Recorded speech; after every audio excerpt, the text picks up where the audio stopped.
अक्टूबर 2007 की बात है। मुझे मेरे एक दोस्त ने सेफ शॉप का बिजनेस प्लान दिखाया, जो मेरे स्पॉन्सर थे। उस दिन मेरी बेटी का बर्थडे था और मैंने बिजनेस ज्वाइन करने से मना कर दिया। अक्टूबर 2007। और उसके बाद मैंने गोली देना शुरू कर दिया। ज्वाइन करने से मैं ज्वाइन करना चाहता नहीं था। जनवरी 2008 की बात है। मैं बिजनेस प्लान देखने के लगभग 2.5 महीने के बाद की बात है। मैं सेफ शॉप के ऑफिस में गया, जहां पे प्रेजेंटेशन हो रही थी, और उस प्रेजेंटेशन की क्लोजिंग कर रहे थे हमारे क्राउन लीडर और मेरे अपलाइन अजय सर। और अजय सर ने उस दिन स्टेज के ऊपर आकर के एक कहानी सुनाई, जो कहानी मेरे लिए बिल्कुल एक आश्चर्य था, दुनिया का 7वां अजूबा था। वो व्यक्ति जो सेफ शॉप का बिजनेस नहीं करना चाहता था, आज अगर आपके सामने एक मरकरी के रूप में खड़ा है। वो व्यक्ति जो एक फौज की नौकरी किया करता था, अगर आज एक सफल इंसान के रूप में, सफल बिजनेसमैन के रूप में जाना जाता है, तो उसके पीछे सिर्फ और सिर्फ जड़ में वो कहानी है, जिस कहानी को अपनी आंखों से आज आप देखने वाले हैं। उस दिन पहली बार मुझे पता चला कि सेफ शॉप कंपनी में एक श्याम सुंदर जी हुआ करते थे, जिनका जुलाई 2007 में एक्सीडेंट हो गया। और एक्सीडेंट होने के बाद परिवार का मुखिया इस दुनिया से चला गया। और इस दुनिया से चले जाने के बाद भी सेफ शॉप एक ऐसी कंपनी है जो उस परिवार को लगातार पैसे दे रही है। मैं रात भर सोचता रहा, जहां पे एक व्यक्ति इस दुनिया से चले गए और उनके जाने के बाद भी उस परिवार के पास में पैसा जा रहा है, और पैसा भी कैसा जा रहा है, बढ़ बढ़ के जा रहा है। सुना नहीं था कभी, यकीन नहीं हुआ। लेकिन इस बिजनेस की शुरुआत की जैसे आपने की। बिजनेस की शुरुआत करने के बाद उनके बारे में सुनता ही रहा, सिर्फ सुनता ही रहा। जब जिससे मिलो, हर सर से मिलो तो सुना, दीपक सर से मिलो तो सुना, सुनील मान सर से मिलो तो सुना, अजय सर से मिलो तो सुना, सुबोध जी से मिलो तो सुना। जिससे मिलो सिर्फ उनके बारे में सुना ही सुना। देखा तो क्या देखा, सक्सेस डे के एल्बम के पीछे पहली बार देखा 3 छोटे छोटे बच्चे, बीच में खड़ी उनकी मां, और पीछे एक स्कॉर्पियो कार। कुछ दिन के बाद मैंने देखा कि सक्सेस डे के पीछे की वो फोटो बदल गई। वो बच्चे थोड़े से बड़े हो गए, कार दूसरी आ गई, और पीछे एक सफेद रंग का मकान दिखना शुरू हो गया। कुछ दिनों के बाद वो फोटो फिर से बदली, बच्चे बड़े हो गए, कार स्कॉर्पियो की जगह पे फोर्ड एंडेवर हो गई, और घर जो था पीछे वो और ज्यादा आलीशान हो गया। एक मन में सवाल आया मेरे, और यह सवाल आज इस इंदिरा गांधी स्टेडियम में बैठे हर व्यक्ति के मन में होगा कि जो मैं उस फोटो में देख रहा हूं, जो मैं लोगों के मुंह से सुन रहा हूं, जो बातें, जो कहानियां सुनाई जा रही हैं, क्या वो कहानियां सच है या नहीं? है ना ये सवाल? कितने लोग यकीन से ये बात मानते हैं कि जो कहानियां श्याम सुंदर जी और उनके परिवार के बारे में आपको बताई गई हैं, जो बातें उस परिवार के बारे में आपको कही गई हैं, वो बातें सच है? आप में से कितने लोग मानते हैं इस बात को? यहां तो बोल दिया, बाहर जाकर के सवाल एक मन में खड़ा होता है कि ये सच है या नहीं। दोस्तों, आज वो दिन है जब हम इस कंपनी की 18वीं सालगिरह को मनाते हुए उस सच पे से पर्दा हमेशा हमेशा के लिए हटाने वाले हैं। आज के बाद आपकी कंपनी के बारे में, आज के बाद आपकी कंपनी की नीयत के बारे में, आज के बाद आपके परिवार के भविष्य के बारे में आपसे कोई माई का लाल सवाल नहीं पूछ पाएगा। दोस्तों, मैं चाहता हूं कि जिस परिवार को आपने और हमने पिछले 12 साल में सिर्फ और सिर्फ फोटोग्राफ में देखा है, हां, आज से 8 साल पहले सुषमा जी से हमें 10 कदम में मिलने का मौका मिला था, वो भी सिर्फ 1 मिनट का, दैट्स इट। तो जिस परिवार को हमने दूर से देखा है, आज वो परिवार आपसे मिलने के लिए, आपकी मोहब्बत देखने के लिए, और आपका बड़ा दिल देखने के लिए इस हॉल में, इस ऑडिटोरियम में आपके बीच मौजूद है। मैं नाम लेने जा रहा हूं और इस मंच पे स्वागत कर रहा हूं Mrs Sushma, wife of late Shri Shyam Sundar, और उनके 3 बेटे, Mr Deepak, Mr Hemant and Mr Bhavesh, on the stage please.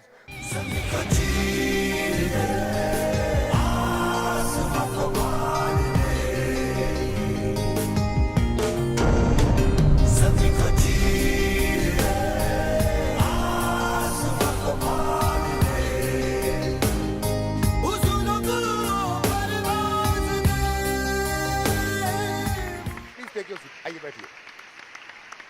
भाभी जी, जैसा आपने मेरी बातों को सुना होगा, अभी आपके बारे में और आपके इस परिवार के बारे में हमने सिर्फ फोटो में देखा है। हम में से कोई भी आपसे कभी मिला नहीं। और श्याम सर की भी बात मैं अगर करूं तो श्याम सर की भी हमने सिर्फ कहानियां सुनी हैं। और खास करके मैं अगर अपनी बात करूं तो श्याम सर के डेथ के लगभग 7 से 8 महीने के बाद मैंने अपने बिजनेस की शुरुआत की थी, तो मुझे भी उनसे कभी मिलने का मौका नहीं मिला।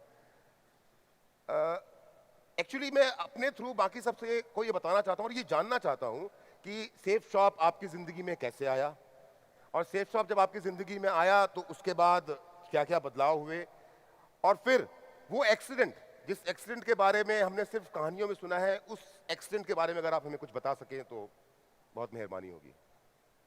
हमारे तीनों बच्चे एक गांव में रहते थे।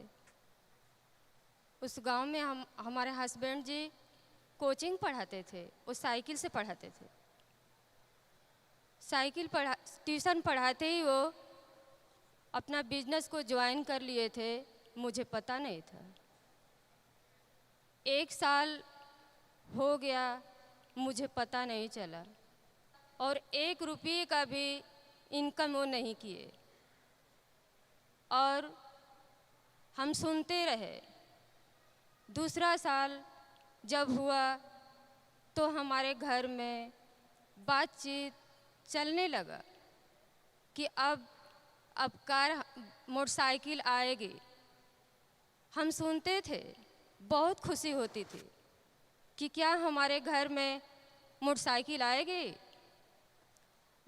हमारे घर में मोटरसाइकिल आ गई। अच्छा, मतलब बिजनेस स्टार्ट होने के 1 साल के बाद मोटरसाइकिल आई? हाँ। अच्छा। फिर हमारे बच्चों को हमारे लिए वो कपड़ा नहीं था कि हम पहन सके, मगर कुछ दिन बाद हमारे बच्चों को हमको कपड़ा पहनने के लिए अच्छा मिलने लगा। कुछ दिन बाद बात चलने लगी हमारे घर में कि क्या कार आ जाती तो बहुत अच्छी होती। सुनते थे। तीसरी साल में हमारे घर में खुशी एक हुई कि कार की बातचीत चलने लगी। सुने, मगर कार भी आ गई। कौन सी कार थी पहली? छोटी कार। तुम्हारे पास माइक है बेटा? कार आ गई। मतलब पहले साल में कोई इनकम नहीं हुई, दूसरे साल में घर में मोटरसाइकिल आ गई, और तीसरे साल में कार भी आ गई। कार आ गई। बुरा मत मानिएगा, ये वही कार है जिस कार में श्याम सर का एक्सीडेंट हुआ था? हाँ, वही कार थी। अच्छा। हमारे पास जब कार आ गई तो मेरे खानदान में नहीं, पूरे मेरे मोहल्ले में वो कार नहीं थी, वो हमारे पास आ गई। हमको बहुत खुशी हुई। उनसे हम पूछ रहे हैं आप क्या करते हैं? वो बोले कि हम करते जो हैं, हम चलेंगे तुमको प्रोग्राम में लेकर, तब तुमको दिखाएंगे कि हम क्या करते हैं। गाजीपुर से बनारस जब हम गए तो पहली बार गए। जब प्रोग्राम में जा रहे हैं तो होटल में गए। अच्छा, वो पहला जब गाजीपुर से बनारस आप पहली बार गए, उसके पहले आप गाजीपुर से बनारस कभी नहीं? श्याम सर को 3 साल हो गए थे बिजनेस करते हुए, पर आप कभी नहीं, गांव में ही रहते थे। पहली बार बनारस गए प्रोग्राम के अंदर में। जब होटल में गए तो बहुत खुश हुए कि हम तो आज होटल में आए हैं। रात भर मेरी नींद नहीं लगी उस खुशी की देखते हुए। फिर हम सुबह में जा रहे हैं प्रोग्राम में देखने के लिए। जब जा रहे हैं तो देख रहे हैं कि वहाँ हजारों लोग की भीड़ लगी हुई है। उस भीड़ में हम देखे तो बहुत खुश हुए। उस प्रोग्राम से हम घर वापस जा रहे हैं तो कुछ दिन बाद प्लान हम बनाए कि हम लोग जाएंगे गर्मी की छुट्टियां मनाने। हमारे तीनों बच्चे और हमारे हस्बैंड जी जा रहे हैं हम लोग गर्मी की छुट्टियां मनाने के लिए उत्तराखंड गए। अच्छा, ये आप लोग की पहली छुट्टी थी या इसके पहले भी कहीं गए थे आप लोग? उससे पहले भी हमको लेके गए से वैष्णो माता घुमाने के लिए। वैष्णो देवी घूमने गए। दूसरी बार हम गए उत्तराखंड घूमने के लिए। उत्तराखंड घूमे, केदारनाथ, बद्रीनाथ, ऋषिकेश हम घूम के घर वापस जब आए तो मेरे छोटे एक देवर जी थे, उनकी तबीयत बहुत पहले से ख़राब थी। उनके ख़राब से हमारे हस्बैंड जी वो बोल रहे हैं कि हमको लेके जाना है इनको बनारस इलाज करवाने के लिए। वो थे, हमारे छोटे देवर थे और साथ में ड्राइवर थे।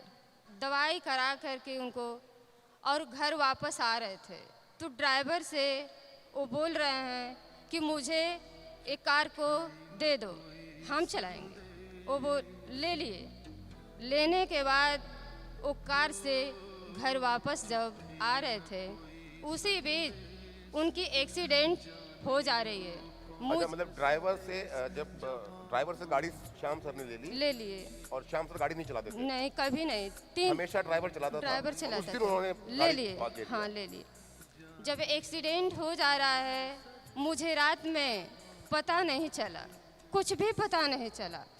सुबह में हम देखते हैं कि हमारे घर पे लोग कोई कार से कोई मोटरसाइकिल से सारे लोग की भीड़ लगी हुई है।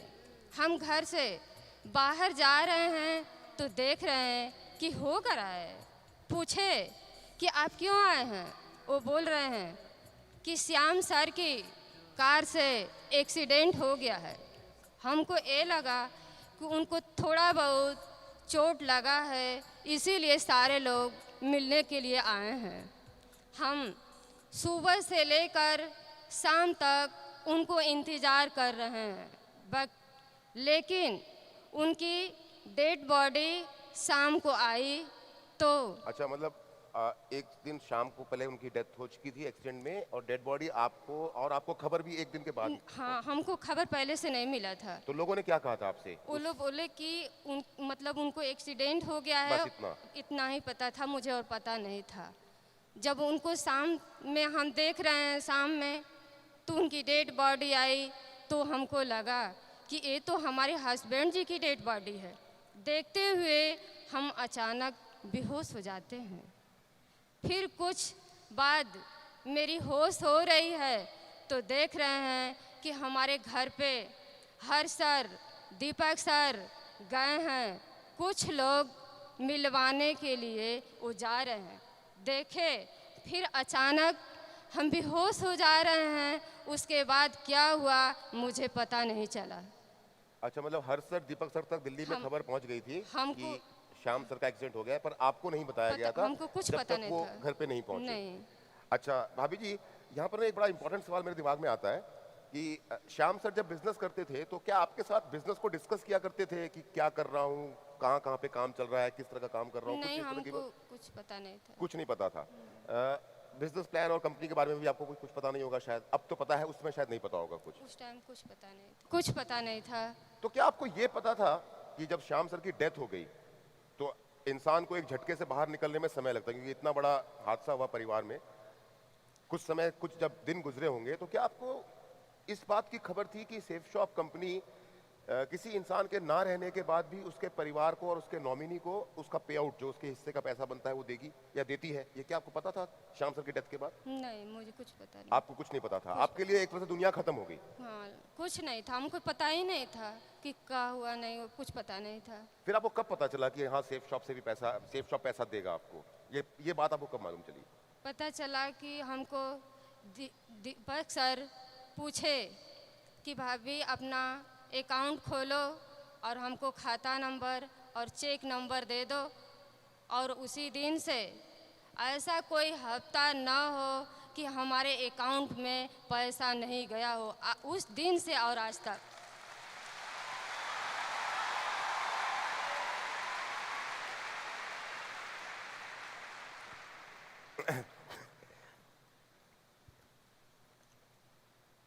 श्याम सर तो नहीं रहे इस दुनिया में, उनकी जगह कोई ले नहीं सकता कभी। पर अगर मैं ये कहूँ कि श्याम सर के अलावा आपको कभी इस कंपनी के कारण कोई दिक्कत नहीं हुई, तो क्या ये बात सच है या गलत है? सच है। सच है? सच कंपनी ने आपका ख्याल रखा, लेकिन उसके बावजूद भी कुछ तो दिक्कतें आई होंगी आपको बिना श्याम सर के इस जिंदगी को जीने में, इन बच्चों को पाल पोस के बड़ा करने में, क्योंकि बच्चे तो बड़े छोटे छोटे थे। मुझे शायद आप 6 साल के थे जब पापा की डेथ हुई थी? 8 years। आप 8 इयर्स के थे। और आज आप कितने साल के हो गए? 19। 19 के। आप भावेश कितने साल के थे? Near about 1 to 2 years. आप 2 साल के थे और आज आप कितने साल के हो गए? 15 years old. 15 साल के। आप हेमंत? 4 या 5. 4 या 5 साल के अभी थे। 18. आज आप 18 साल के हो गए। तो ये 6 साल, 8 साल, 2 साल, 4 साल, 5 साल के बच्चों को पाल पोस के बड़ा करने में, समाज का मुकाबला करने में, जिंदगी को जीने में, रोजमर्रा की जरूरतों को पूरा करने में दिक्कतें पेश आई या सब कुछ आराम से हो गया क्योंकि पैसा था? वो थे तो मुझे कोई प्रॉब्लम नहीं था, मगर उनके चल जाने के बाद मुझे बहुत प्रॉब्लम हुआ।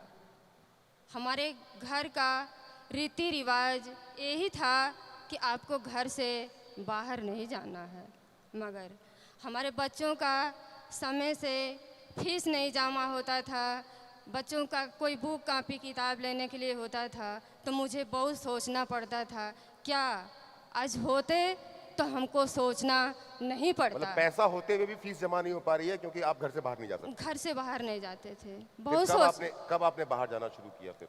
जब प्रॉब्लम हमको खड़ा होने लगा, कोई घर परिवार से सपोर्ट नहीं मिला, तब हमको घर से बाहर निकलना पड़ा। अच्छा भाभी जी, एक बात पूछना चाहता हूँ कि श्याम सर की जब डेथ हुई थी तो श्याम सर ने उसके पहले क्या कोई इंश्योरेंस पॉलिसी वगैरह सेफ्टी के लिए कुछ ऐसा करवा के रखा था? किए थे मगर मुझे पता नहीं था। अच्छा, सर ने किया हुआ था लेकिन आपको पता नहीं था, फिर क्या हुआ? कुछ दिन बाद हमको पता चला, हम समय से प्रीमियम जमा नहीं कर पाए और मेरे पास कोई रसीद नहीं था कि उसके बारे में हम कहीं पूछने की ज़रूरत भी नहीं, हम पूछे भी नहीं और उससे 1 रुपया भी मुझे नहीं मिला। अच्छा, इंश्योरेंस पॉलिसी से आपको 1 रुपया भी नहीं मिला। कारण ये कि एक तो रसीद नहीं था और दूसरा कि शायद ये भी रहा होगा कि आप बाहर नहीं निकल सकती, कोई था नहीं आपकी हेल्प करने के लिए, ये भी एक कारण शायद हो सकता है। भाभी जी, एक सवाल पूछ रहा हूँ, बुरा मत मानिएगा, आप कितनी पढ़ी लिखी हैं? ज़्यादा तो नहीं पढ़ी हूँ, केवल मात्र 3-4 तक बस पढ़े हैं, ज़्यादा नहीं पढ़ी। 3वीं या 4वीं क्लास तक आपने पढ़ाई कर पढ़े रखी नहीं। है, मतलब हल्का फुल्का पढ़ लेती हैं पर उतना नहीं है। ये बड़ा इंपॉर्टेंट सवाल है, जवाब आप अपनी मर्जी से दीजिएगा। और ये सवाल मैंने आपसे आपके एजुकेशन के बारे में इसलिए पूछा है कि श्याम सर की डेथ हो गई और प्लीज बुरा मत मानिएगा मैं बार बार इस शब्द को रिपीट कर रहा हूं, अगर सेफ शॉप नहीं होता तो क्या होता? आज जो सेफ साफ नहीं होता तो जो हमारे तीनों बच्चे जो अच्छे कपड़ा पहन करके आज साहब के सामने जो बैठे हैं, आज हम बैठ नहीं पाते। वाह वाह वाह वाह वाह। अब इसी से मिलता जुलता मेरा एक और सवाल है कि यहाँ पर तो सेफ शॉप है, तो सेफ शॉप के कारण आज ऐसा है कि इंदिरा गांधी स्टेडियम सजा हुआ है, तीनों बच्चे बड़े हो गए हैं, हजारों लोग आपको स्टेडियम में देख रहे हैं, लाखों लोग आपको फेसबुक लाइव और यूट्यूब के थ्रू देख रहे हैं। पर जनरली ऐसे परिवार जिनके परिवार का मुखिया बीच रास्ते में साथ छोड़ के चला जाता है, हम जिस समाज में रहते हैं बेटा, जिस सोसाइटी के हम लोग रहने वाले हैं, उस समाज में जिस परिवार का मुखिया बीच रास्ते में परिवार का साथ छोड़ के चला जाता है, ऐसे परिवारों के साथ क्या होता है इन जनरल? जब चले जाते हैं घर के मुखिया तो बहुत प्रॉब्लम होती है, हमको भी प्रॉब्लम हुआ। कुछ दिन जिनके घर के मुखिया नहीं रहते हैं तो अच्छे स्कूल में नहीं पढ़ पाते, उनकी सुविधाएं नहीं मिल पाती, मगर हमारे साथ ऐसा कुछ नहीं हुआ। सेफ साहब की बदौलत आज हमारे पास सब कुछ है। चलिए, आपने बच्चों की बात की, आपने, क्योंकि देखो एक बात तो यहाँ पर जो लोग यंग लोग हैं वो शायद बच्चों की इंपॉर्टेंस को ना समझ पाए, पर जिनके घरों में बच्चे हैं वो जानते हैं कि उनके माँ बाप जो भी काम करते हैं अपने बच्चों के लिए करते हैं। और अब मैं तीनों बच्चों से बात करने वाला हूं जो पहली बार आपके सामने अपनी ज़बान से कुछ बोलने वाले हैं। एक जोरदार तालियां इन तीनों बच्चों के लिए। सबसे बड़े बेटे हैं दीपक। सबसे पहले मैं चाहूंगा कि आप अपने बारे, क्योंकि मैंने आपको फोटो में ना यहाँ से यहाँ तक बढ़ते हुए देखा है, पहली बार रूबरू हम सब आपके साथ पहली बार हो रहे हैं, आप अपने बारे में कुछ बताएं। Myself Deepak Kumar and I'm the elder son of my father. Father के साथ साथ मैं घर का बड़ा लड़का हूँ और मैंने क्लास 12 बनारस तक कंप्लीट करी है और मैं करंटली से BBA कर रहा हूँ MIT पुणे से। कहाँ से? MIT पुणे। आप BBA कर रहे हैं MIT पुणे से। तो पुणे में आप क्या हॉस्टल में रहते हैं? नहीं, खुद की सोसाइटी ले रखी है अपार्टमेंट पीजी में? नहीं, अपार्टमेंट, अपना फ्लैट। अपार्टमेंट में, फ्लैट में रहते हैं आप? अकेले रहते हैं, दोस्तों के साथ रहते हैं? दोस्तों के साथ रहते कितने फ्रेंड एक साथ रहते हैं? हैं 3 तीन दोस्त हैं जो एक अपार्टमेंट में एक साथ रहते हैं और पढ़ते हैं। खाना कौन बनाता है आप तीनों में से? कुक हायर कर रखा हमने। अच्छा, आप खाना नहीं बनाते, कुक हायर करके रखा हुआ है आपने। So nice. हेमंत, आप अपने बारे में बताएं। जब पापा थे तो मुझे एक गाजीपुर के ज़िले में एक अच्छे स्कूल में एडमिशन करवा रखे थे, वो MJRP स्कूल था। लेकिन कुछ दिन बाद पापा के डेथ के बाद मम्मी ने एडमिशन करा दिया सनबीम गाजीपुर में। तो लेकिन पहले वाला स्कूल कौन सा था? MJRP public school. MGRP public school. हाँ। उसके बाद फिर बाद में कुछ दिनों बाद मम्मी सोची कि नहीं, अब तुम्हें यहाँ पे नहीं पढ़ना है, तुमको सनबीम गाजीपुर में ही डाल देते हैं। ये पिताजी के डेथ के बाद। अच्छा, पिताजी के डेथ के हाँ। बाद आप तो कौन सा स्कूल बेटर था दोनों में से? अभी तो बेटर सनबीम गाजीपुर था। अच्छा, लेकिन फिर? कुछ दिनों बाद मम्मी की सोच कुछ और बढ़ी कि नहीं, तुमको गाजीपुर में ही नहीं पढ़ना है, बल्कि यूपी के नंबर 1 टेक हम बोर्डिंग स्कूल में डाल देंगे। अच्छा। हमको मम्मी बोर्डिंग स्कूल में ना डालो, लेकिन फिर भी मम्मी बोली नहीं, तुमको अच्छे से रहना है और अच्छे सोसाइटी में रहना है और ऐसे लाइफ नहीं जीना है। हम ठीक है मम्मी भेज दो, तो हमें नंबर 1 टेक हम बोर्डिंग स्कूल में डाल दी, जो अभी फिलहाल का बनारसी में है। क्या वो नाम है? सनबीम सन सिटी स्कूल है। सनबीम सन सिटी स्कूल, जो अच्छा हाँ, उसका तो बहुत नाम, क्योंकि बनारस एयरपोर्ट से बाहर निकलो तो सनबीम सन सिटी का ही हाँ। पूरा का पूरा जितनी होर्डिंग वो सबसे बड़ा स्कूल सबसे बड़ा वाराणसी स्कूल का। वो है। अभी तुमने एक बात कही, मम्मी की सोच बहुत बड़ी हुई। बेटा, मम्मी की सोच नहीं बड़ी हुई, तुम्हारे पापा की आईडी में चेक बड़ा होता चला गया धीरे धीरे करके। बुरा मत मानिएगा, हंसना भी बहुत जरूरी है। भावेश, आप बताइए अपने बारे में कुछ। Myself Bhavesh. Currently, I'm studying class 9th from Sunbeam Gazipur. I am the youngest son of my father and mother. After completing my 10th, for further studies, I would like to join Sunbeam Sun City. As my अच्छा, brother, same school में जाना as my चाहेंगे? brother told that it is the number 1 hostel and school in UP, Uttar Pradesh. So right. तो भावेश, आप अपनी पढ़ाई पूरी, because you are the youngest, आप सबसे Yes, छोटे बेटे हैं, yes. आपको तो पापा याद भी नहीं होंगे शायद, Yes. है ना? आप बड़े होकर के क्या करना चाहते हैं? फ्यूचर के क्या प्लान है आपके? After completing my studies, I would like to join civil service. Oh, so great, so nice, so nice. और दीपक, आप क्या करना चाहेंगे? I would like to join my company. अच्छा, you would like to join safe shop. भाई, हमको एक हाँ, Hemant. One of the successful entrepreneur. Oh, you want to become a जरूरत पड़ी तो सेफ शॉप तो है ही। अच्छा, भैया के लिए तो सेफ शॉप है ही, ये दूसरा कोई बिजनेस करेंगे। दीपक, जैसे मैंने भावेश से कहा कि भावेश को तो पापा का याद भी नहीं होगा, बहुत छोटा था। तुम बड़े थे, 8 साल के आसपास के थे, क्योंकि हमने और यहाँ पे बैठे ज़्यादातर लोगों ने ना तुम्हारे पापा को देखा भी नहीं है, मिले भी नहीं है, सिर्फ सुना ही सुना है उनके बारे में। तुम्हारे मुंह से जानना चाहते हैं तुम्हारे पापा की कुछ यादें जो तुम्हें अब भी याद हो, जो तुम्हें अब भी थोड़ा सा। क्लास सेकेंड में था मैं तब। जैसा सभी जानते हैं कि जैसे एनुअल पेपर खत्म होता है उसके बाद स्कॉलरशिप या डिस्ट्रीब्यूशन प्राइज डिस्ट्रीब्यूशन होती है, उसमें सेरेमनी होती है। तो I got first rank in class second. अच्छा, तो पेरेंट्स को बुलाया गया, जिसमें फादर हमारे अटेंड हुए उसमें। तो उनको स्पीच देनी पड़ी मेरे बारे में और मतलब स्कूल के बारे में। तो मुझे प्राउड मोमेंट फील होता है उस टाइम। अच्छा, मतलब आपके स्कूल में आपके पापा को बुलाया और आपके पापा ने स्टेज से खड़े होकर के आपकी पढ़ाई की? हाँ, पढ़ाई की। ऑब्वियसली, मैं भी अगर वहाँ होता तो मैं भी बहुत प्राउड फील करता। बहुत प्राउडफुली।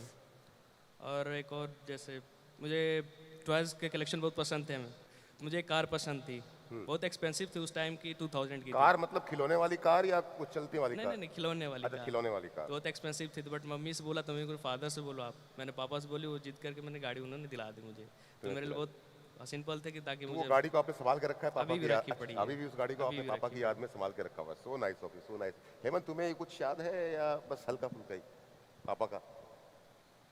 हाँ, कुछ याद है। क्योंकि देखो, मैं पापा के बारे में बार बार इसलिए बोल रहा हूँ कि आज इस परिवार की जो पहचान है उसकी शुरुआत तो पापा से ही है ना, और जिंदगी भर बिल्कुल। पापा के नाम से ही रहेगी।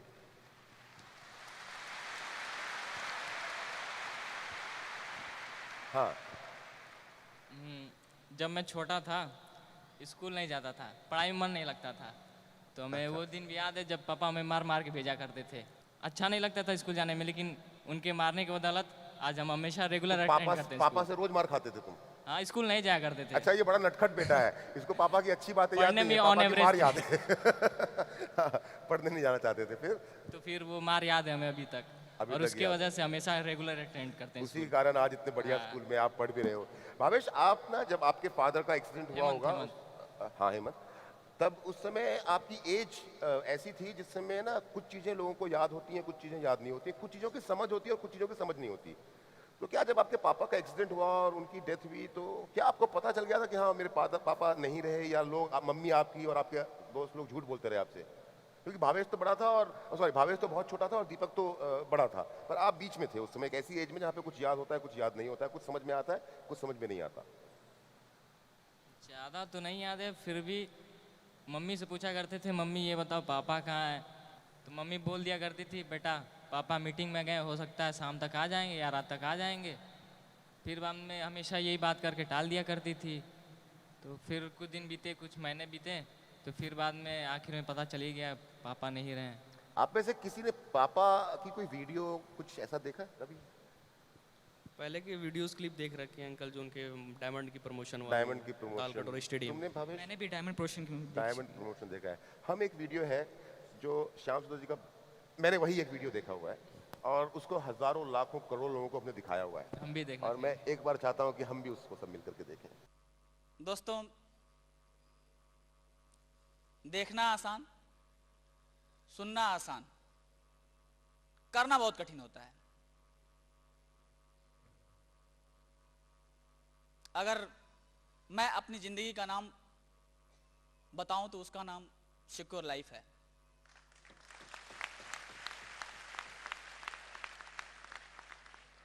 क्योंकि हमारे जीवन का आधार रोटी, कपड़ा और मकान, यही तीन होते हैं, और मेरे जीवन में यही तीनों मेरे पास नहीं थे।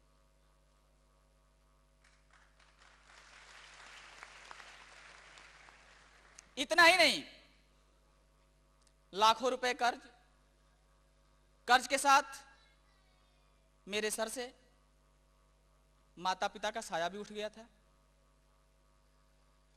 किसी तरह से रोटी की व्यवस्था कर पाता था। क्या यही लाइफ होती है? नहीं, नहीं होती है। बट जब से मेरी जिंदगी में सिक्योर लाइफ आई, मेरा जीवन ही बदल गया। जब से मेरी जिंदगी में सिक्योर लाइफ आई, जब से मेरी जिंदगी में safe job I, I can understand, पुरानी यादें आ जाती हैं। थोड़ा सा मैं भी इमोशनल हो रहा हूँ। दीपक,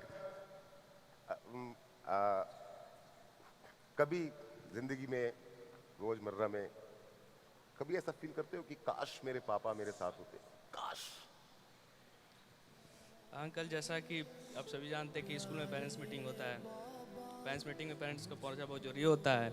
तो उसमें पेरेंट्स को अपने फादर को बहुत मिस करता था, क्योंकि मम्मी सीधी साधी इतना इंटरेक्ट नहीं कर पाती थी, करती थी उतना इंटरेक्ट नहीं कर पाती थी। तो मैं वहाँ बहुत अपने आप को अच्छा, मम्मी काश को मैं टीचर सोचता से इंटरेक्ट था, करने में दिक्कतें आती थी। तो मैं सोचता था कि काश मेरे पापा होते तो इंटरेक्शन बहुत अच्छा होता मुझे बहुत।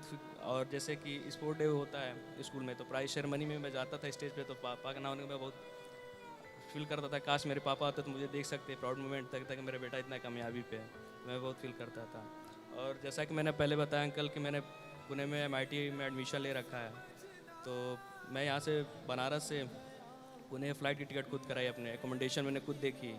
और होता है ना कॉलेज का फर्स्ट डे जो पेरेंट्स लेके जाते हैं, पेरेंट्स फोरम होता है अंकल, तो उस कॉलेज में मैं ऐसा था, मैं सिंगल था जो विदाउट पेरेंट गया था। मैं सिंगल अपना अटेंड करा और फिर चला आया। तो मैं वहाँ बहुत फील किया कि काश मेरे पापा तो मुझे ये कॉलेज तक छोड़ने अच्छा, आते। मतलब जिस दिन आप कॉलेज में पहले दिन गए थे तो सभी बच्चे अपने पेरेंट्स के साथ आए थे, आप अकेले थे जो अकेले थे? मैं अकेला उस कॉलेज में था, मैं अकेले गया था अटेंड करने के लिए। अच्छा, parents पूरे को। बैच में आप अकेले थे अकेले जो था। बिना पेरेंट्स के आए हुए? तो मैं वहाँ फील किया कि काश मेरे पापा तो आज मुझे छोड़ने आते। हेमंत, सेम एज भैया टोल्ड, जब पेरेंट्स टीचर मीटिंग हुआ करती थी या पेरेंट्स फोरम हुआ करते थे, तो वो भी फादर को बुलाया बर्थडे जाता का था। केक काटते समय कि मम्मी के बगल में पापा भी हाँ, होते। वो भी दिन आता ही है, लेकिन क्या करें। फिर बाद में पेरेंट्स को बुलाया करता था, तो उस दिन मम्मी आया करती थी, तो मम्मी ज़्यादा इंटरेक्ट नहीं कर पाती थी, टीचरों से इंटरेक्ट उतना बढ़िया से नहीं कर पाती थी।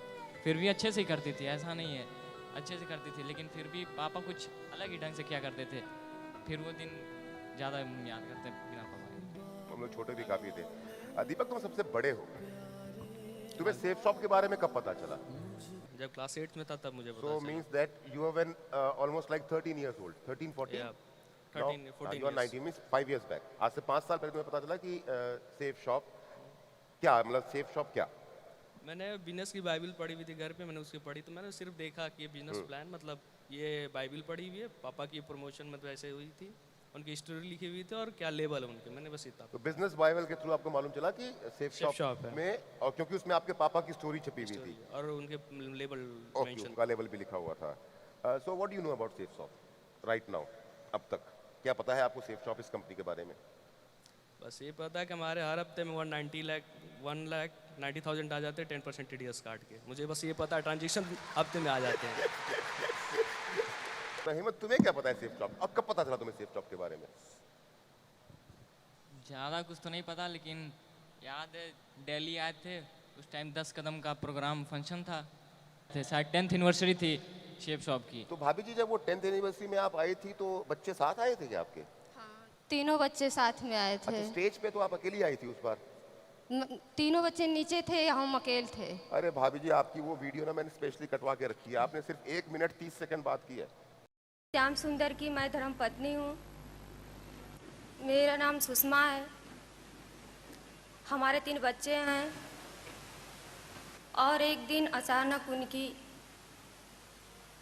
दुर्घटना में उनकी मौत हो गई। भगवान ने ऐसे किसी के साथ न करे जो मेरे साथ हुआ है।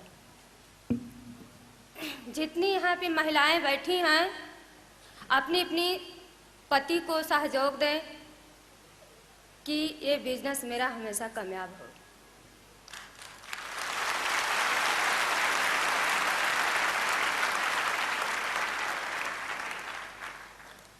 एक अपने खुद की मकान बनवाई हूँ, एक मैं कार ली हूँ, एक अच्छे से स्कूल में बच्चों का नाम एडमिशन हुआ है, मेरे बच्चे अच्छे स्कूल में शहर में पढ़ भी रहे हैं। और दीपक सर का प्यार और हर सर का प्यार, डायरेक्टर का प्यार मुझे हमेशा मिलता है।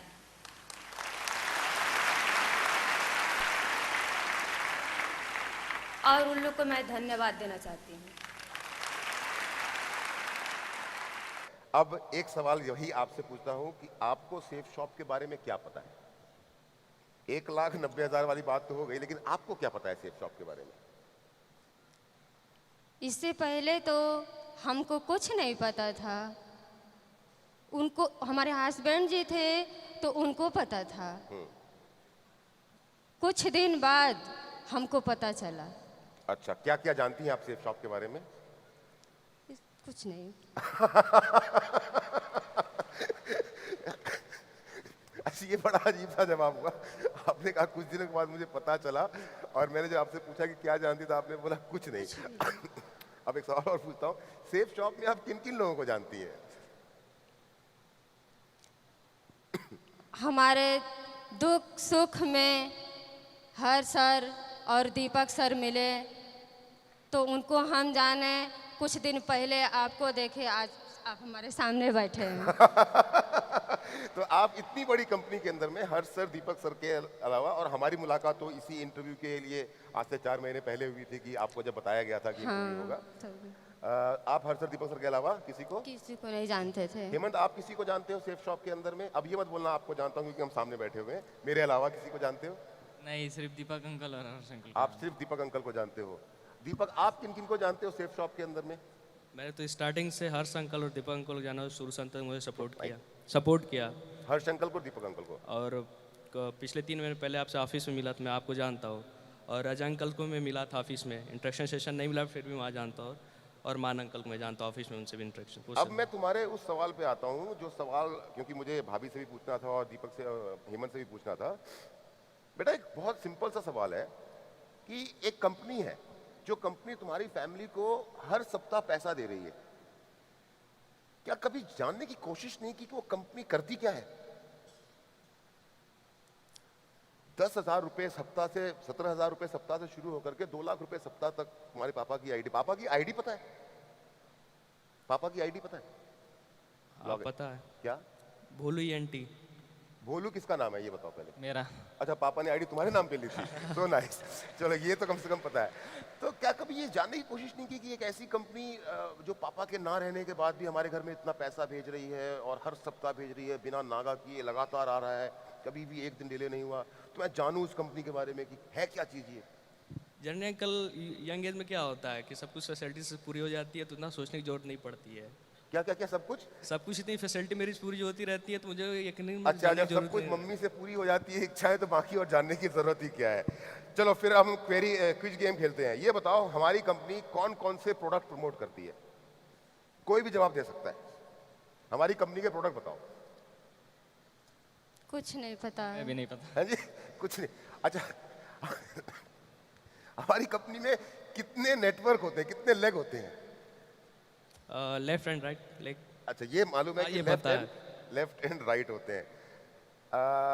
ये पता है कि आईडी रिन्यू होती है भाभी जी? पहले तो वो थे तो रिन्यूअल कराते थे, हमको पता नहीं नहीं, तो था। जब पहले श्याम सर थे तब तो आपको कुछ पता होने की जरूरत भी नहीं थी ना। श्याम सर के बाद आपको ये मालूम है कि आईडी रिन्यू होती है।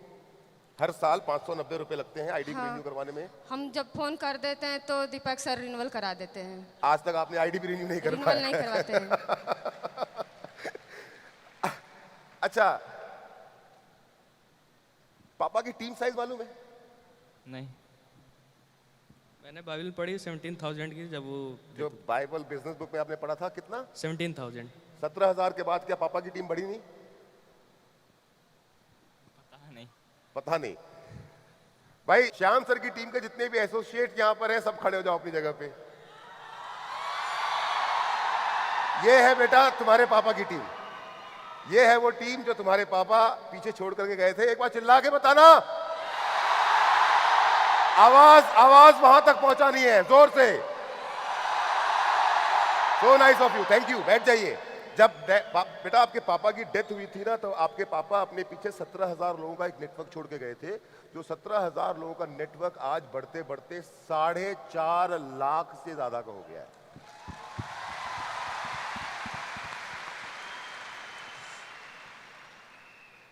दीपक, अब इसी से मिलता जुलता एक और सवाल है कि तुम अपनी पापा की टीम में किन किन लोगों को जानते हो? तुम्हारी जो पापा की जो मैंने बात कही 17,000 से 4.5 लाख की टीम है, इस टीम के अंदर में क्योंकि तुम सबसे बड़े हो, किन किन लोगों को जानते हो? और तुम क्योंकि यूट्यूब और फेसबुक पे हो, इसलिए सवाल मैं तुमसे पूछ रहा हूँ। प्रदीप मिश्रा। प्रदीप मिश्रा अंकल को जानते हो? जानता हूँ। कैसे जानते हो प्रदीप मिश्रा अंकल को? मेरी मरकरी की प्रमोशन थी वाराणसी में, उन्होंने पिकअप करने के लिए होटल आए हुए थे। पूरा शुरू से बताओ। वाराणसी में प्रमोशन थी, मरकरी प्रमोशन अपनी अच्छा, थी। तुम लोग की होटल से वो मरकरी पिकअप में। करने के लिए आए हुए थे, तो उनसे इंटरेक्शन हुई थी हमारी, तब से मैं जानता हूँ। उसके अलावा नहीं। प्रदीप जी कहां पर हैं आप? प्रदीप जी 1 मिनट के लिए स्टेज पे आएंगे प्लीज? जोरदार तालियां हमारे वीनस लीडर प्रदीप मिश्रा जी के लिए। आप बैठे रहो। ये मैं इसलिए आपको बता रहा हूं कि जब श्याम सर जी की डेथ हुई थी, तब प्रदीप मिश्रा जी, जिनका नाम अभी दीपक ने लिया, इनकी टीम हुआ करती थी मात्र 50 लोगों की। कितनी? And now my dear friend, my younger brother is leading a team of more than 90,000 associate. 90,000 अगले मरकरी हैं हमारे। और एक मेरा और पर्पस है प्रदीप जी को यहां बुलाने से पहले। सुषमा जी ने अपने इंटरव्यू में एक बात हमको बताई कि श्याम सर का जब एक्सीडेंट हुआ तो उनको 24 घंटे तक किसी ने बताया ही नहीं कि उनका एक्सीडेंट हो गया है। जब हर सर दीपक सर दिल्ली से इनके घर गाजीपुर पहुंचे, तब इनको बताया गया कि श्याम सर अब नहीं रहे। लेकिन श्याम सर के एक्सीडेंट के बाद जो पहला व्यक्ति उनके पास पहुंचने वाला था, वो पहला व्यक्ति जिसने वो सब कुछ किया जो परिवार का सदस्य करता है अपनों के लिए, वो करने वाला कोई और नहीं, हमारा छोटा भाई प्रदीप मिश्रा था। और प्रदीप भाई, सिर्फ 1 से 2 मिनट में मैं जानना चाहता हूं, क्योंकि वो बातें हमने सिर्फ समझ सकते हैं आप। नहीं, मेरे पास फोन आया आसपास कि प्रदीप वहाँ पे सैदपुर में घटना हुई है। हम वहाँ पहुँचे तो जो डेथ हो गई थी उस टाइम पे, और पुलिस चौकी उनकी मिट्टी पड़ी थी सही शाम सर की। उसके बाद फिर वाइट कपड़ा आया, हमने खुद सिला वहाँ पे उनको। फिर वहाँ से हम लोग गए गाजीपुर में, पोस्टमार्टम हुआ। फिर घर पे गए, भाभी जी को देखा मैंने आपको, घर पे गए हम लोग। वहाँ से घाट गए, वहाँ पे हर्ष सर आए, दोस्तों दीपक सर आए। और एक बात बहुत बड़ी वहाँ पे हुई, मैं था और दिलीप जी यहाँ बैठे हुए हैं, अमरनाथ भार्गव बैठे हुए हैं। हम लोग वहाँ पहुँचे, कसम खाए कि ऐसा काम करेंगे ना, इतिहास बनेगा। और दोस्तों बन गया इतिहास आपके सामने।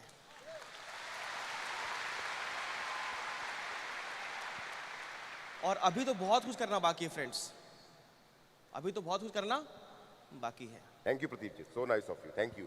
श्याम जी की डेथ के बाद आपने जो कसम खाई है उस कसम को मरते दम तक निभाएंगे हम।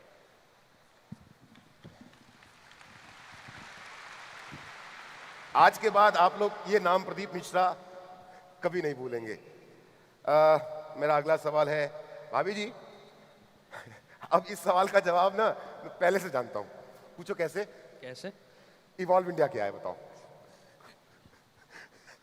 क्योंकि जो सेफ शॉप का मुझको जवाब मिला उसमें मुझको इवॉल्व इंडिया का जवाब भी मिल गया। इवॉल्व इंडिया क्या है? नहीं पता। है? नहीं पता। नहीं पता? भाभी जी आप ना मत बोलिएगा, इवॉल्व इंडिया क्या है? हमको भी पता नहीं था इवॉल्व इंडिया। आपको भी नहीं पता था। कभी सुना है आपने ये इवॉल्व इंडिया करके? नहीं। सुना भी नहीं कभी आपने इवॉल्व नहीं। इंडिया? दीपक बेटा ज़्यादा तो नहीं, बस ये फेसबुक और यूट्यूब पे अपडेशन आती है तो इवॉल्व इंडिया थ्रू आती है, बस ये पता है। तो क्या पता है, मतलब वो जो मुझे बस लिखा ये रहता पता है है इवॉल्व इंडिया कि से? इवॉल्व इंडिया ऑर्गेनाइजर, बस इतना पता होता है। इवॉल्व इंडिया ऑर्गेनाइजेशन क्या करता है?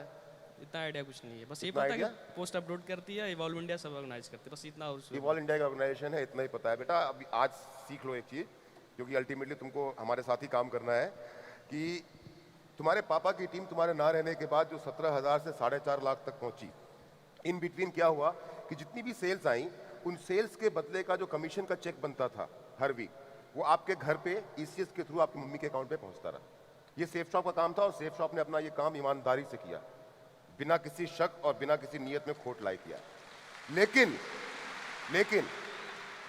ये 17,000 की टीम को 4.5 लाख तक पहुंचाने में जो सबसे बड़ा योगदान है वो इवॉल्व इंडिया सपोर्ट सिस्टम का है, जिसको हर सर और दीपक सर लीड करते हैं।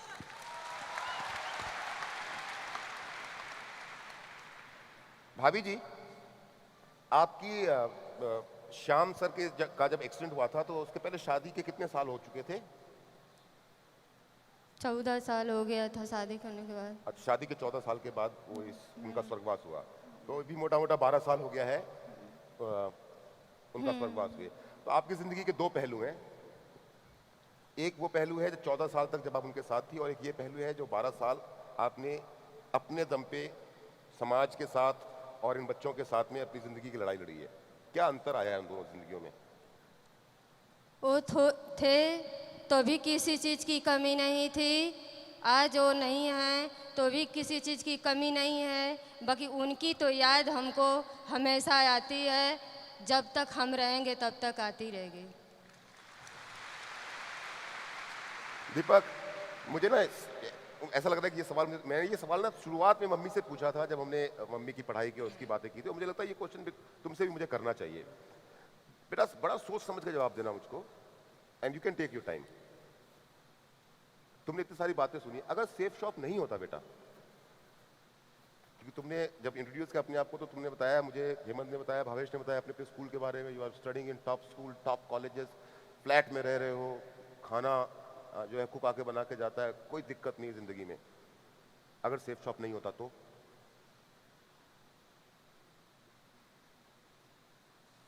जर्नी अंकल, मैंने क्लास 12 वाराणसी में पूरी करी है अपनी, वाराणसी में कंप्लीट करी है अपनी, बनारस में रह के। तो मैं वहाँ रहा हूँ और वहाँ से मैं पुणे चलाया, शिफ्ट हो गया।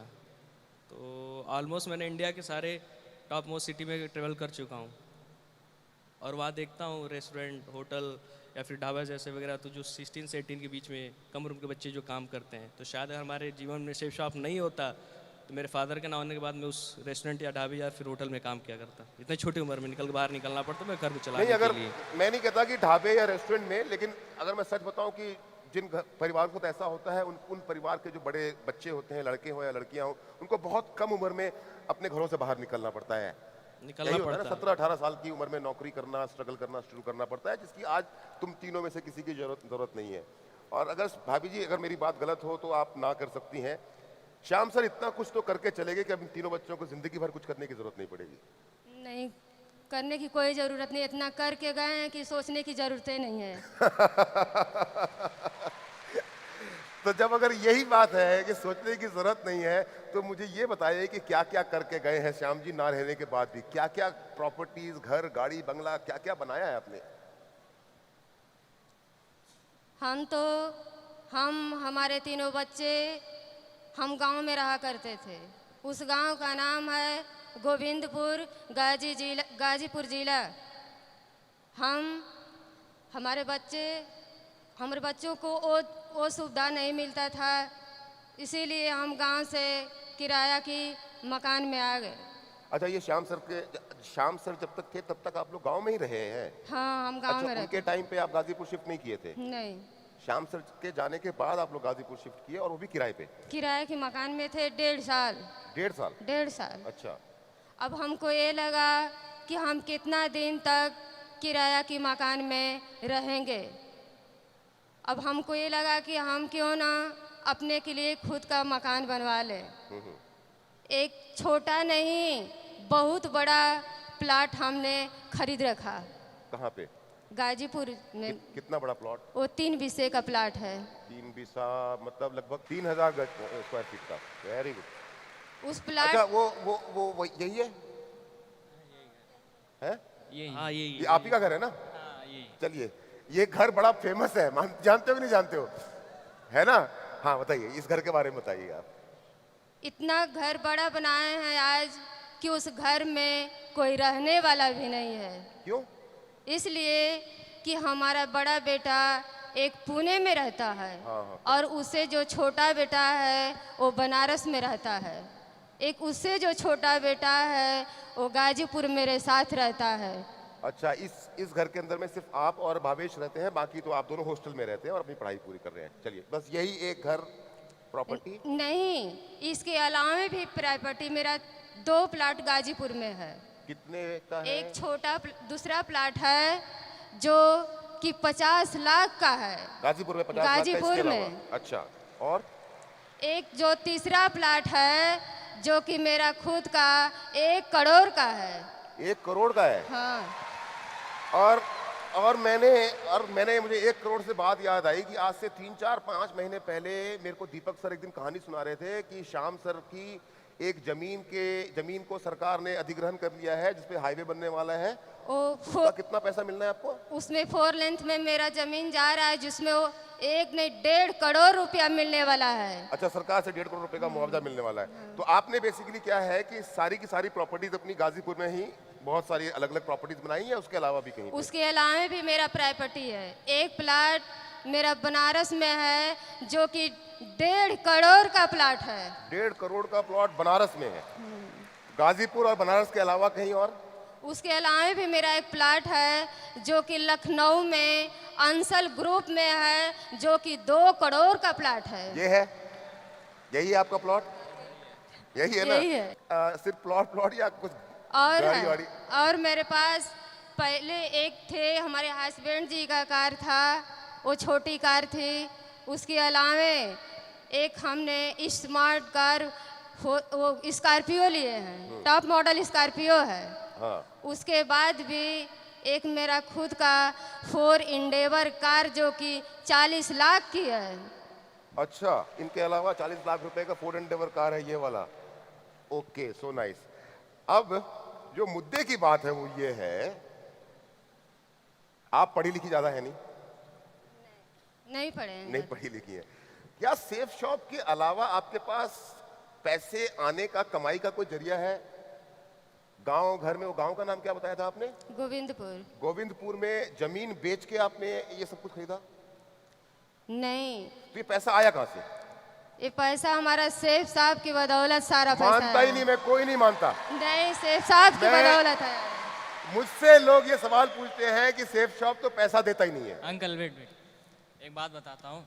जब फादर नहीं थे तो हम लोग काफ़ी छोटे थे, और अभी भी छोटे ही हैं, अभी भी पढ़ाई ही करते हैं। उस टाइम काफ़ी छोटे थे, तो फादर ही जो थे वो सोर्स ऑफ इनकम थे, और उनके ना रहने के बाद वो सेफ शॉप थी, और उसी के बदौलत सब चीज़ दिख रहा बेटा, मैं ये सवाल ना बार बार इसलिए पूछा क्योंकि लोग भी अक्सर ये सवाल बार बार पूछते हैं, क्या सेफ शॉप सच में आपको पैसा देता है? और शेफ शॉप नहीं होता तो आज हमारा वजूद नहीं होता, आज मैं यहाँ बैठा नहीं होता, आपके सामने मैं स्पीच नहीं दे पाता।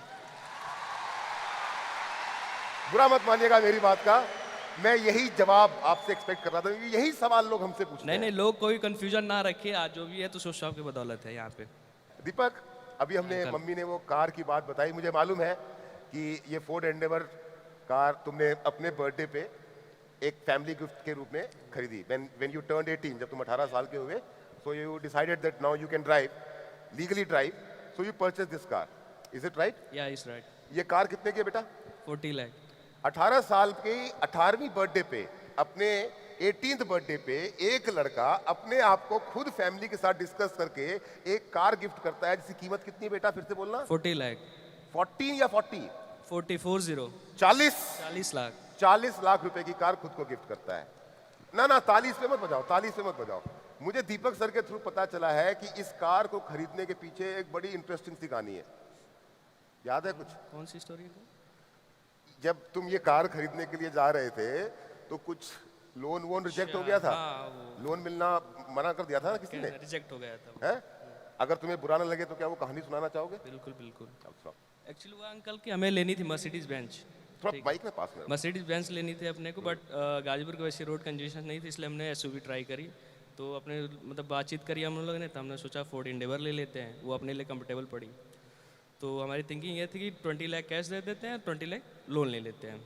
तो हमने 50,000 दे के एजेंसी में मैंने गाड़ी बुक कर दी। अच्छा, 20 लाख रुपए आपको डाउन पेमेंट करना था, 20 लाख का लोन था, 50,000 रुपए आपने एडवांस पे करके बुकिंग कर गाड़ी बुक करवा ली। ओके। और 2-3 दिन बाद पता चलता है कि मेरा लोन रिजेक्ट हो गया है। अच्छा, लोन रिजेक्ट हो गया, 20 लाख का लोन 20 लाख रिजेक्ट हो गया। तो ये पता करने के लिए मैं एजेंसी शोरूम में जाता हूँ, तो मैं सेल्स मैनेजर से मिलता हूँ। तो बोलता है सर आपका मतलब कैंसिल हो गया, आप जीएम सर से बात करो, जनरल मैनेजर जो आपके। तो मैं कैबिन में जाता हूँ, बैठता हूँ, बात करता हूँ। तो कहता है, तो मैं उसको अपनी ट्रांजेक्शन दिखाता हूँ, आरटीआर दिखाता हूँ, आरटीजी जितने भी रहते हैं और बैंक स्टेटमेंट, उनको तो सारी रिजेक्ट चीज़। क्यों किया? मतलब ये पहले कागज नहीं दिए थे आपने? सब कुछ था अवेलेबल, सब कुछ मैंने सबमिट सारे पेपर दिए थे आपने, आईटीआर वाईटीआर सब दिया था? सब कुछ मैंने उनको सब कुछ दिखाया। तो उनका बस यही कहना था कि दिख तो सब रहा है बट बिलीव नहीं हो रहा है। मतलब कह रहे कितने बड़े ट्रांजेक्शन सब कुछ हो रहे हैं, बैंक अकाउंट सब कुछ आपके क्लियर है, स्टेटमेंट सब कुछ, मुझे बिलीव नहीं हो रहा है कि ऐसे भी ट्रांजेक्शन आपके अकाउंट में आ सकते हैं। अच्छा, फिर? तब मैंने उनको समझाने की कोशिश करी कि हमारे फादर 18 ईयर्स बैक मतलब उन्होंने ये कंपनी ज्वाइन करी। क्या फादर? मतलब 18 ईयर्स बैक उन्होंने पहले पापा ने 18 साल पहले कंपनी ज्वाइन करी है, काम स्टार्ट किया। और इसके बाद मतलब ऐसे ही आता है ट्रांजेक्शन। तो कह रहा है कि पिताजी को गए 12 साल हो गए, तो मेंशन नहीं है। तो मैंने बताया कि मम्मी मतलब फर्दर वर्क करते हैं, उनके नाम पे आता है। कि अच्छा चलिए ठीक है। तो फिर भी उनका एक ही जवाब था कि दिख तो सब रहा है बट बिलीव नहीं हो रहा है। फिर तो क्या हुआ? घंटों प्रयास करने के बाद मैंने दीपक अंकल को फ़ोन किया कि दीपक अंकल ऐसी सी बात है। तो उन्होंने कहा अच्छा ठीक बेटा फ़ोन दो, मैं उनको समझाता हूँ। तो अंकल ने भी घंटों प्रयास करी, कहा कि देखिए फिर दीपक सर ने किसको, जीएम को समझाने की कोशिश करी। तो उन्होंने भी अंकल ने समझाया कि देखिए इनके फादर थे, ऐसा ऐसा किया इन्होंने, फिर इनको आप पेपर्स देख लो सब कुछ। बट वो उनका सब देखी था, दिख तो सब रहा है, सब कुछ है यहाँ पे, लेकिन मुझे बिलीव नहीं हो रहा कि ऐसे भी ट्रांजेक्शन आ सकते हैं या फिर ऐसे भी पैसा आपको हर हफ्ते आ सकते हैं। तो अंत में मैंने ये डिसाइड किया कि अब रहने तो यहाँ छोड़ो, और 2 महीने बाद आएंगे और 40 लाख रुपए दे के कैश लेके गाड़ी उठा के। हाल ही यही बात हुई कि मैंने अपने बर्थडे के दिन मैंने 40 लाख रुपए दे के वो गाड़ी लेके आया। फिर उसके बाद हमें 40 लाख रुपए कैश दिया और गाड़ी लेके आई, ले करके आ गए। दिख तो रहा है पर बिलीव नहीं हो रहा है। दिख तो रहा है पर बिलीव नहीं हो रहा है। और अब इससे मिलता जुलता एक और सवाल पूछना चाहता हूँ बेटा तुमसे मैं। देखो, तुम्हारे फादर एक बिजनेस स्टार्ट करके गए, इवॉल्व मीडिया सपोर्ट सिस्टम और सेफ शॉप कंपनी ने उस नेटवर्क को लगातार आगे बढ़ाया। तुम्हारे पास लाखों करोड़ों रुपए आए तुम्हारे परिवार के पास में, और वो लगातार आता ही रहेगा। 18th बर्थडे पे तुमने अपने ही लिए अपनी फैमिली के लिए एक कार गिफ्ट के रूप में परचेस की जिसकी कीमत 40 लाख रुपए। बेटा, कोई तुम्हारे दोस्त यार जान पहचान में कोई ऐसा तुम्हारा फ्रेंड है जिनकी फैमिली में उनके फादर के साथ कोई एक्सीडेंट हो गया हो और वो भी उनके फादर भी ना हो? तुम्हारा कोई फ्रेंड ऐसा तुम्हारी क्लासमेट क्लास 9 का था, वो मेरा क्लासमेट हुआ करता था। क्या 10th क्लास में? क्लास 9th में। क्लास 9th में तुम्हारा क्लासमेट था। हाँ। उसके फादर की भी डेथ हो गई। क्या करते थे उसके पापा? उनके फादर का मिल चला करता था, जो मिल हुआ करती है, उनके फादर का फैक्ट्री था। अच्छा, और फिर क्या हुआ जब उनके फादर की डेथ हो गई? तो डेथ होने के बाद उनकी मिल बंद हो गई। अब फिर उसको मतलब कम उम्र में उसको बैंगलोर में जॉब करना पड़ा ताकि वो अपने प्रॉब्लम टैकल कर सके, सिचुएशन अपनी लाइफ की। फादर के डेथ होने के बाद अब उस लड़के को बैंगलोर में जॉब करना पड़ रहा है। ये बात समझने की कोशिश कीजिएगा, हम और आप सभी के सभी लोग, की सेफ शॉप है जिसके कारण 18 साल की उम्र में लड़का अपने आप को 40 लाख की गाड़ी गिफ्ट करता है और दूसरा कोई बिजनेस होता है तो वो खत्म हो जाता है। ये सेफ शॉप है। भाभी जी, एक बड़ा अजीब सा क्वेश्चन पूछता हूं मैं आपसे, याद आ गया मुझको आपका घर देख करके। क्योंकि अक्सर ना लोग जब ना आपके गाजीपुर बनारस के एरिया के से लखनऊ उस एरिया से ज्वाइन करते हैं ना, तो जब उनको प्लान दिखाते हैं और आपके बारे में बोलते हैं, बताते हैं, क्योंकि हम बताते हैं आपके बारे में, सबको बताते हैं और बताते रहेंगे सारी जिंदगी, क्यों ना बताएं, छाती ठोक के बताएंगे जब सब कुछ किया है तो लोग हमसे एक सवाल पूछते हैं कि श्याम सर के घर का एड्रेस दो, और कुछ लोग आपके घर का एड्रेस दे देते हैं। क्या आपके घर पे लोग वाकई में चेक करने के लिए आते हैं या नहीं आते हैं? हमारे घर पे एक दो लोग नहीं, हजारों लोग जाते हैं। अच्छा, वाकई में आते हैं? हाँ, जाते हैं तो मेरे पास पड़ोसियों से पूछते हैं क्या ये स्वर्गीय श्री श्याम सुंदर जी का घर और सुषमा जी का घर यही है? मेरे पास पड़ोसी बताते हैं कि हाँ यही है। वो मेरे मकान का फ़ोटो खींच के लेके चले जाते हैं। मेरे पास पड़ोसी हमसे मिलते हैं तो कहते हैं कि श्याम सुंदर जी को और सुषमा जी को पूछते हैं। मुझे सुनते हैं बहुत खुशी होती है कि क्या फ़ोटो खींच के मकान के ले गए हैं। अच्छा, फोटो खींच के मकान के ले जाते हैं। अंकल अंकल हाँ। ये बात की इंसिडेंट बताता हाँ, हूँ, बताओ बेटा। काफ़ी मज़ेदार है। एक दिन क्या हुआ, माइक से। हम काफ़ी छोटे थे तो अपने कॉलोनी में एक स्पेस था, ठीक है, खाली जगह हुई पड़ी हुई थी, फील्ड थी, तो वहाँ पे हम लोग क्रिकेट खेल रहे थे। अच्छा, क्रिकेट खेलते वक्त एक बंदा आता है, कहता है बाबू इधर सुनो। हम कहे हाँ भैया बताओ। तो कहता है ये बताओ कि लेट में से श्याम सुंदर और सुषमा जी का घर कौन सा है? मैं कहा, यार ये तो अपने ही घर की बात कर रहा है। अच्छा, तुम्ही से आकर के हम तुम्हारे ही घर से का पूछते हैं। अच्छा, तो हम कहे क्या बताएं? हम कहे भैया वो सामने जो वाइट बिल्डिंग दिख रही है ना, वहीं पे आप चले जाओ। तो तुमने बताया नहीं कि मैं उनका बेटा हूँ? नहीं, हम बता देते तो हमारे साथ लगते फोटो क्लिक करने। हम कहे नहीं भैया जाओ। तो तुमने उनको बताया नहीं अपने नहीं घर की बताया तरफ? और हम अपना खेलने लगे। सो नाइस, सो नाइस। तुम्हारे दोस्त कॉलेज में पूछते हैं क्या करते हो, तुम्हारे पापा क्या करते हैं, तुम क्या करते हो, तुम्हारी मम्मी क्या करती हैं? सिंपली उनका ये क्वेश्चन रहता है, क्योंकि मैं महीने में 2 बार ट्रैवल करता हूँ, या तो अपने घर से या फिर ऐसे कहीं जाता हूँ, तो उनका ये कहना होता है कि ऐसा तू कौन सा फादर तुम्हारे काम के घर गए, तू फ्लाइट की टिकट इंस्टेंट बुक करता हो, इंस्टेंट तू चला जाता है। तो मैं कहता हूँ कि देख भाई ऐसी मतलब कंपनी है, MLM जॉब करते हैं फादर के, नेटवर्किंग बिजनेस, तो कहते हैं फेक मत, या तो तू रईसी खानदानी होगा या तो पिताजी तुम्हारे कोई नेता वेता होंगे। अच्छा, या तो तुम खानदानी रईस हो या पिताजी नेता है, 2 नंबर का पैसा पड़ा हुआ है सारा। क्यों कहता है तू महीने में 2 बार फ्लाइट्स अप डाउन करता हो, तो इंस्टेंट टिकट बुक करता और कहीं जाता। और अंकल ये बता दूं आपको कि लगभग 5 महीने मैंने 1,22,000 की मैंने ट्रेवल कर चुका हूँ सिर्फ फ्लाइट से। जब से तुमने कॉलेज ज्वाइन किया है तब से लेकर के अब तक 1,22,000 की 1 लाख? ट्रैवलिंग कर चुका हूँ फ्लाइट से अप एंड डाउन, या तो मैं लखनऊ, बनारस या बैंगलोर आता रहता हूँ घूमने के लिए, तो मेरा इतना अच्छा। एक्सपेंस हो गया। और इतना ही अंकल मैं सेल्फ कॉन्फिडेंट रहता हूँ अपने ड्राइविंग पे, तो मैं जूम कार से लगभग 82,000 की एक्सपेंसिव ड्राइव कर चुका हूँ। तो टैक्सी नहीं सेल्फ ड्राइविंग करके निकलता हूँ, कहीं भी जाता हूँ तो मैं जूम कार बुक करता हूँ और सेल्फ ड्राइव करके कहीं भी जाता जाता टैक्सी हूँ। नहीं करते बुक? नहीं, मैं सेल्फ कॉन्फिडेंस अच्छा, अपने खुद ऊपर ही चलाना गाड़ी को पसंद करते हो? पसंद करता हूँ। वाह बेटा वाह, जिंदगी हो तो ऐसी। काश हमारे पिताजी भी सेफ शॉप किया करते।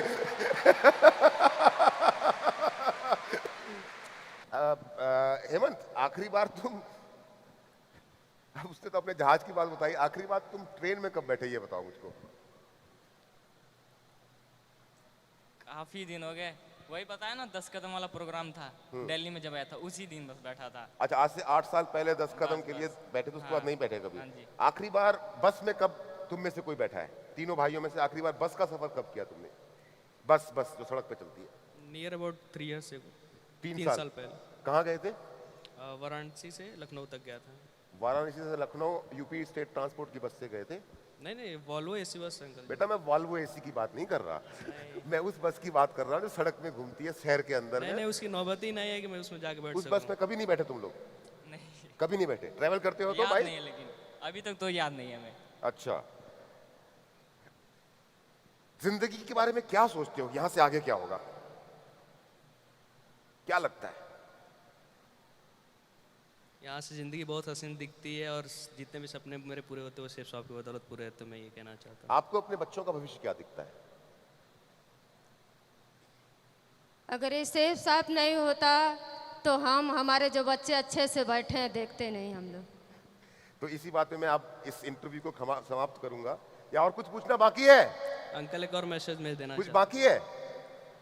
हो गया? हाँ बेटा, क्या बोल रहे थे? अंकल सभी जानते हैं, या पूरी दुनिया कहती है मुझसे कि तुम्हारे पिता का शायद उठ गया है, मेरे ऊपर से शायद उठ चुका है। लेकिन हर एक सिक्के के 2 पहलू होते हैं, जिसमें पहला पहलू ये सच है कि मेरे पिता का शायद उठ चुका है, लेकिन दूसरे पहलू में बात एकदम झूठी है। लोग कहते हैं कि तुम्हारा कोई केयर करने वाला नहीं है, फिर कोई गाइड नहीं करने वाला, लेकिन ये सर झूठ है। क्योंकि मेरे ऊपर ऐसे 2 हाथ हैं जो कभी पिता की कमी खलने नहीं दी, और वो नाम है हर्ष अंकल और दीपक अंकल, जिन्होंने मुझे निरंतर सपोर्ट किया। यहाँ तक कि मुझे अभी कोई सपोर्ट चाहिए होते, अगर मैं 24/7 कभी भी कॉल करूं, तुरंत मुझे कॉल बैक आता है, हाँ अंकल बेटा तुम्हें क्या प्रॉब्लम है, क्या गाइडलाइन चाहिए। तो मैं कभी भी फ़ोन करता हूं, फ़ोन पिकअप होता है और कहते कोई प्रॉब्लम है तो मुझे कॉल कर लिया करो 24/7। तो मैं अपने अंकल को और शेफ साहब को बहुत बहुत धन्यवाद देना चाहूँगा कि मैं इस मुकाम पर यहाँ तक पहुँचा हूँ उन लोग की वजह से। हम भी हर्ष सर और दीपक सर को धन्यवाद देना चाहेंगे इस बात के लिए कि आपने सर उस सपने को संजो के रखा जिस सपने को श्याम सर ने देखा था। बहुत बहुत शुक्रिया आप सभी लोगों का, thank you very much, so nice, बहुत अच्छा लगा मुझे आपसे। गुनाहों की दलदल से आजाद हो जा, सारे मसले नीचे रह जाए, ऐसे है उठना,